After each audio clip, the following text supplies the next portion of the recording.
All right, let's discuss why people make sales and others don't make sales.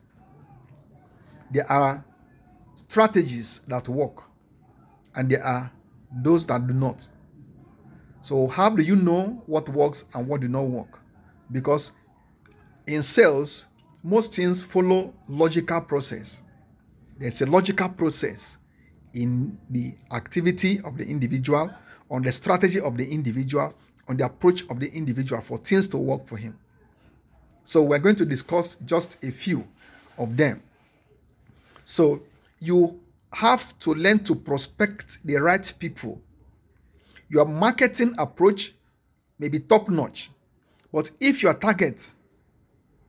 the prospects that you're approaching do not have the money to buy, you are more or less wasting your time. So this is where the skill to sift people. You may have some list of people to call if you are using telemarketing, but within 2 minutes, 3 minutes of calls, you should be able to determine if this person is a right fit, if he has the capacity to buy your high-end products or not. Don't waste your time on prospecting the poor people. Targeting is very, very key. In prospecting, you have to narrow down to be sure that you are talking to the right person that have the capacity and potential to engage your services or buy that product that you're marketing to that place. Don't take expensive products to poor people. Poor people might be interested, but they will not have the capacity to pay you for it. So they will waste their time and waste your own time too. Secondly, you must learn to build rapport with the prospect. People buy things from the person they like and the person they trust. If somebody, you are not able to ignite that feeling of admiration for you, the person may not buy. So how do you get somebody to like you? Talk to his interest. Talk to his real needs.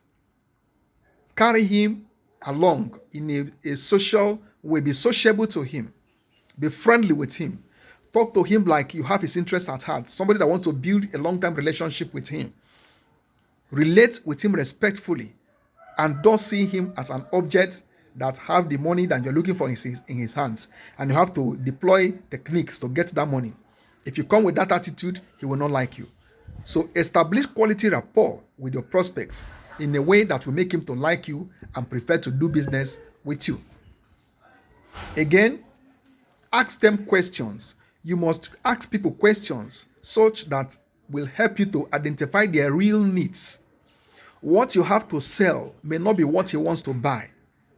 Don't force what you have to sell to somebody who does not need that very product. There is what is called buyer's remorse.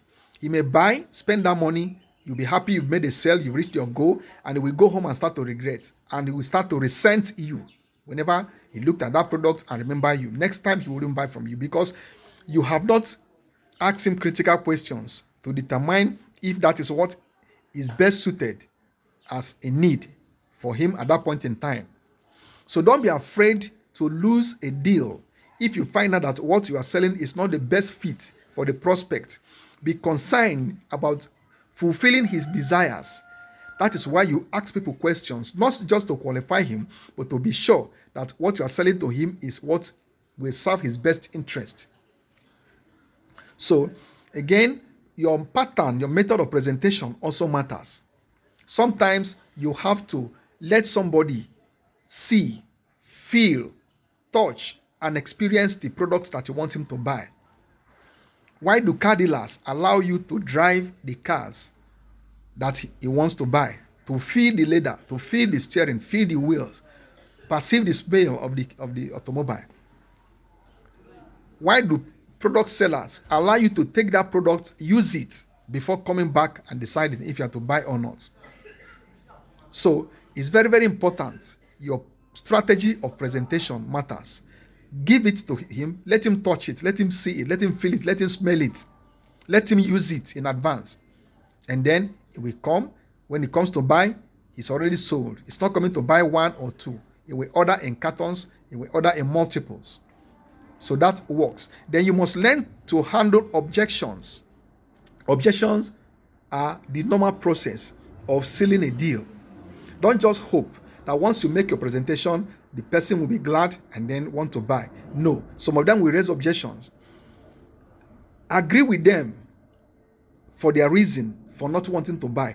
Then advance stronger arguments to counter them.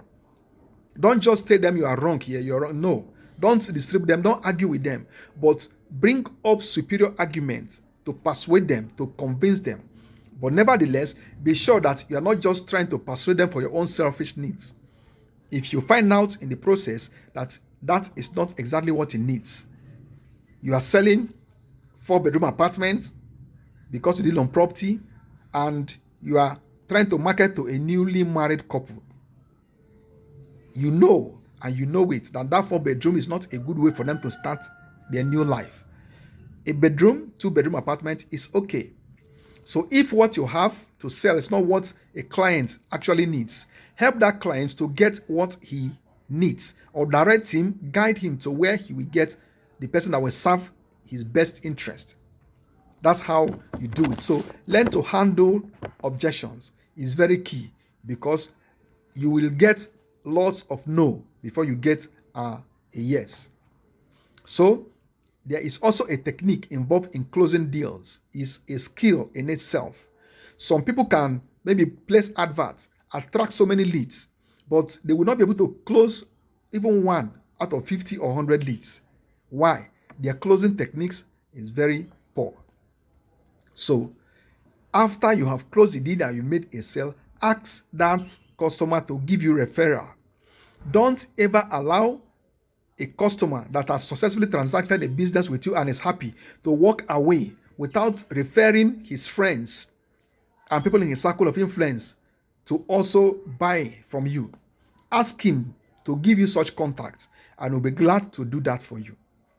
Referral makes you attract customers at a very cheap cost, because the person who referred you to his friends, those friends trusted the person that referred you to them. So they are not coming to bargain, they are not coming to waste your time, they are coming to buy. Why? Because they are sold already before coming to patronize you.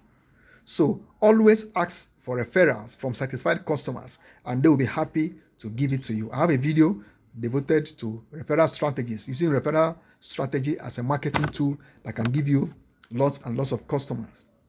So these are my few reasons to educate you on why some people are able to make sales easily. And when you listen to them carefully, go through the entire video again, and you will understand the logical process of making sales. I want to say Ucheka is my name. Thank you very much.